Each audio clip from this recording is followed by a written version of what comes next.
देखिए, बिहार में अफसरशाही चरम पर है, इस बात को विपक्ष लगातार कहता आया था। साथ ही साथ कई सांसद हो या जो विधायक इस बात को कह रहे थे कि बिहार में अफसरशाही हावी है। और अब सरकार ने ही इस बात को मान लिया है कि वाकई में ही अफसरशाही हावी है, क्योंकि 1.5 साल में करीब 450 प्रस्ताव पारित किए गए, लेकिन उसका अनुपालन की जानकारी अब तक सरकार को नहीं दी गई।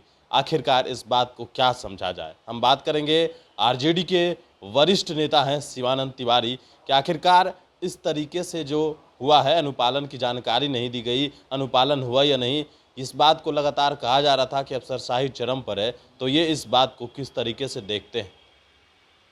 फिर आप किस तरीके से देखते हैं इस बात को? 1.5 साल में 450 प्रस्ताव पारित किए गए मंत्रिपरिषद से, लेकिन अनुपालन की जानकारी नहीं दी जा रही। देखिए, अफसरशाही के बारे में क्या कहना है। अफसरशाही तो चरम पर है, लोग त्राहि त्राहि कर रहे हैं। अफसरशाही और प्रशासनिक भ्रष्टाचार, और ख़ास करके उन दफ्तरों में जिन दफ्तरों से आम आदमी का रिश्ता रहता है। कहीं भी जाइए, अभी जो है शादी ब्याह के लगन में हमको कई जगह जाने का मौका मिला, लोग कहते हैं कोई सुनने ही वाला नहीं है। नीतीश कुमार की सरकार से अगर सबसे कोई ज़्यादा शिकायत है लोगों की, तो अफसरशाही की शिकायत है और भ्रष्टाचार की शिकायत है। अब भला बताइए कि मंत्रिमंडल से जो प्रस्ताव पास होता है, और मंत्रिमंडल से प्रस्ताव जो अलग अलग विभागों को लेकर के पास किया जाता है, वहाँ से जो अधिसूचना निकलनी चाहिए, उसकी जानकारी भी सरकार को नहीं मिल पाती।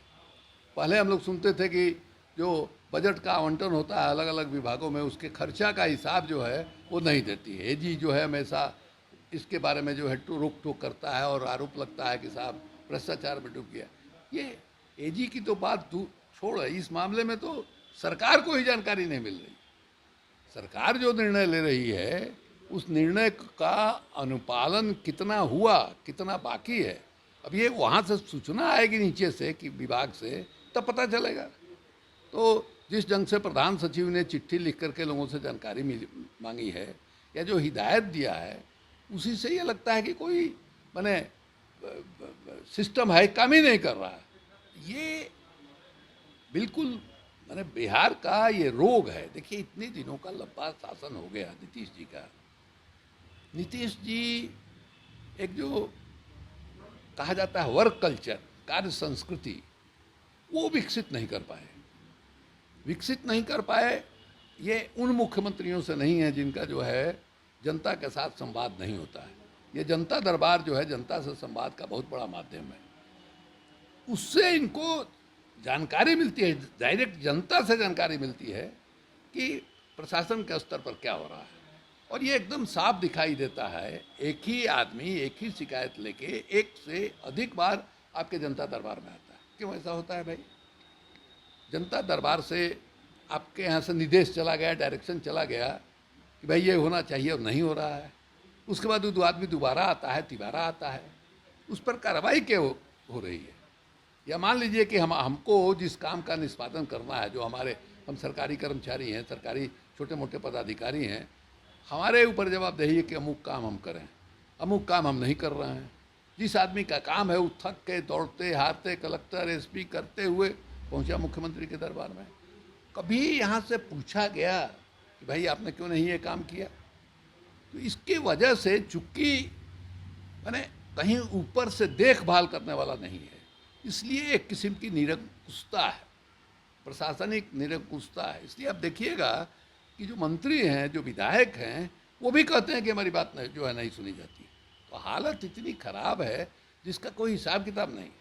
सब कुछ के बावजूद नीतीश कुमार जो है इस मामले में भयंकर जो है असफलता है, भयंकर असफलता है। गृह विभाग का भी कई प्रस्ताव है उसमें। नहीं, सब का सरकार का मतलब हो गया कि गृह विभाग से लेकर के वित्त विभाग तक सारे प्रस्ताव जो है अलग अलग विभागों के जो पास किए गए मंत्रिमंडल से, उनके अनुपालन की कोई खबर जो है नहीं आई। ये तो बिल्कुल स्पष्ट है।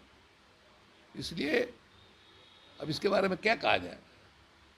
अब विधानसभा वगैरह में भी मान लीजिए सरकार जो आश्वासन देती है, तो उस आश्वासन में कितना पूरा होता है? कई के मामले ऐसे हैं जिसके बारे में किसी सदस्य ने सवाल उठाया, मुख्यमंत्री उसमें दखल दिए, इंटरफेयर किए, और उन्होंने कहा कि हम इसकी जांच कराएंगे। अब कोई देखने वाला है कि मुख्यमंत्री का इस तरह का जो आश्वासन विधानसभा में हो रहा है, वो आश्वासन का अनुपालन हुआ या नहीं हुआ। एक तो इसमें विधायकों की भी कमी है कि मान लीजिए कि आश्वासन मिला, तो आश्वासन का अनुपालन अगर नहीं हुआ, आपने सवाल किया है तो आपको जानकारी में होगा कि नहीं अनुपालन हुआ। अगले सत्र में फिर इसको उठाना चाहिए। देखिए, विधानसभा में विधायकों को ये जो प्रश्न पूछने का अधिकार है, ये प्रश्न पूछने का अधिकार से बड़ा बड़ा काम हो जाता है।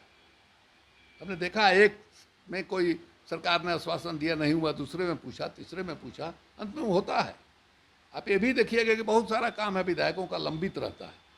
अब विधानसभा का सत्र जैसे आएगा, क्वेश्चन आप डालिएगा ना, तुरंत जो है गतिविधि जो है शुरू हो जाती है और उसमें से कई काम जो है वो हो जाता है।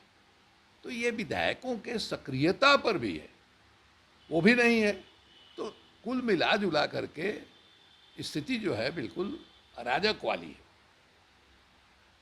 बिल्कुल, तो ये देखिए हमारे साथ थे आरजेडी के वरिष्ठ नेता शिवानंद तिवारी।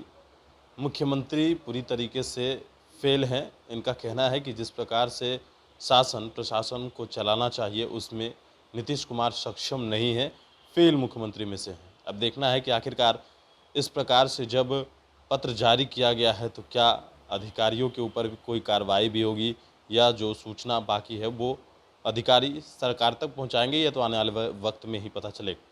गणेश प्रोनेशन के साथ नमस्कार।